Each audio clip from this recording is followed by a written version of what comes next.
Bonjour les amateurs de voitures, aujourd'hui Ross et moi nous essayons la Honda CR-Z 2016. J'espère que vous allez trouver ceci utile et intéressant. Nous allons remarquer tout de suite dès le début les roues en aluminium qui sont plus légères. Une des choses qui me plaît le plus de cette voiture, c'est ses lignes extérieures. Non seulement ils sont belles et raffinées, mais aussi la voiture elle a un look très sportif. Cette voiture est une 2 places et son poids est 1232 kg dans sa version actuelle. C'est excellent ça pour une voiture hybride. Dans la valise, il n'y a pas tellement de place. Mais par contre, lorsqu'on rabaisse la section storage, on a beaucoup de place. On voit aussi, il y a un couvert pour cacher les items en arrière. Il y a une fenêtre, deux fenêtres en arrière à vrai dire pour la visibilité et voici l'espace derrière les bancs. La porte intérieure est de moyenne qualité, par contre l'accès est assez facile. Les fenêtres et portes sont électriques avec un tissu à l'intérieur de porte, mais malgré ça, la qualité de l'intérieur est assez moyenne avec l'exception du volant, de la prise en main du levier de vitesse et les sièges. Les sièges sont excellents, confortables, ils sont perforés. Le système de son, lui, malgré ses stats, est plutôt moyen. La console centrale, elle, avec son look futuriste, donne des bonnes informations.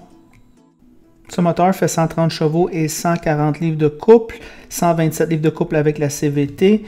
Elle fait 7.9 en ville et 6.5 sur l'autoroute avec la manuelle, ce qui est quand même assez élevé. Le volant ici est écœurant encore, j'aime ça le voir, et il y a de l'espace pour mon genou.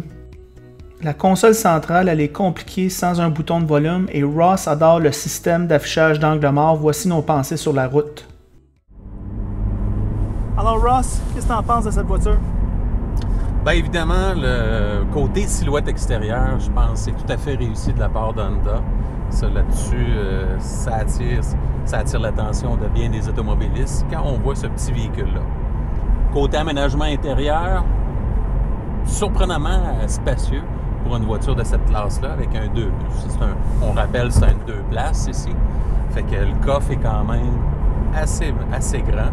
Puis l'habitacle au niveau de la facture de la planche de bord, la disposition des commandes pour le conducteur, c'est au bout des doigts. C'est très réussi à ce niveau-là.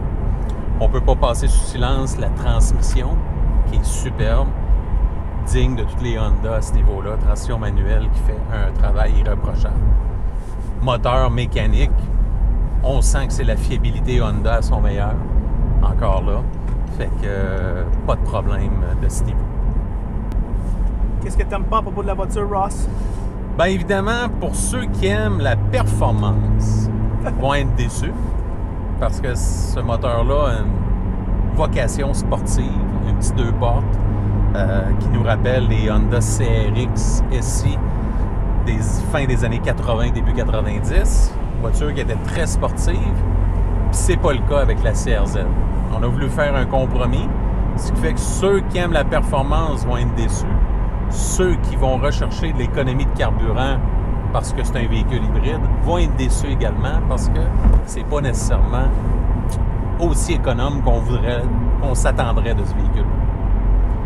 Évidemment également la visibilité arrière qui est très réduite, beaucoup d'angles morts. Par contre, la caméra latérale permet de régler ce problème d'angle mort-là à bord de ce véhicule. Pour ce qui est de la possibilité de revendre ce véhicule-là, si vous l'achetez, ça serait très difficile selon moi, parce que ce véhicule-là se vend difficilement chez les concessionnaires en ce moment, et ce véhicule-là ne revient pas en 2017. Est-ce que c'est un mauvais véhicule? Pas vraiment. Par contre, je pense qu'au prix demandé, qui est 27 000, je trouve que la facture est un petit peu trop salée. Ouais, je te dirais que c'est excessivement bruyant sur l'autoroute. Très bruyant, ça c'est vrai. Et puis, quand je conduis cette voiture-là, je ne ressens pas le 27 ou le 28 000 qui demande, je ressens plutôt 23 000.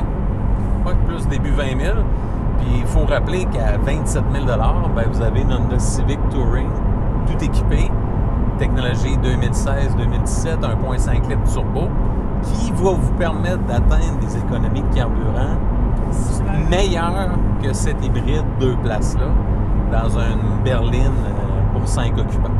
Fait que je pense que le choix est très facile à faire à ce niveau-là, à moins que vous désirez absolument ce petit 2 places pour son look et sa silhouette unique.